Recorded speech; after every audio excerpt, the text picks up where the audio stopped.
کہ نبی کریم صلی اللہ علیہ وسلم نے فرمایا ایک دن جنت اور جہنم کا آپس میں مباحثہ ہو گیا، جنت اور جہنم کی آپس میں بحث ہو گئی۔ جہنم کہنے لگی کہ میرے اندر جو لوگ آئیں گے نا وہ بڑے بڑے سردار، بڑے بڑے متکبر، بڑے بڑے جبار، بڑے بڑے لوگ آئیں گے، یہ میری شاید فضیلت ہے۔ جہنم کہہ رہی ہے جہنم کہ بڑے بڑے جبار متکبر وہ میرے اندر آئیں گے، شاید یہ وجہ اعزاز ہے۔ تو جنت نے جواب میں کہا کہ میرے اندر تو غریب اور فقیر لوگ ہی آئیں گے، میرے اندر تو وہ لوگ آئیں گے جو دنیا میں بظاہر بڑے بڑے نہیں تھے، فقراء، مساکین، یتامہ، یہ اکثر ہوں گے، پتہ نہیں اس کی کیا وجہ ہے۔ جب دونوں آپس میں گفتگو کر رہے تھے نا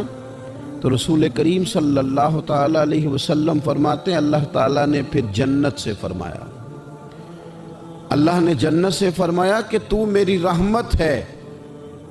اور میں اپنے بندوں میں سے جس پر رحمت کروں گا نا تیری صورت میں اس پر رحمت کر دوں گا، چونکہ جنت میری رحمت ہے تو میں تیری صورت میں اس پہ رحمت کر دوں گا۔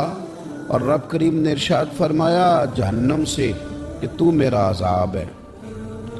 تو میں اپنے بندوں میں سے جس کو چاہوں گا تیرے ذریعے عذاب دے دوں گا، لیکن بھر میں تم دونوں کو ہی ڈالوں گا۔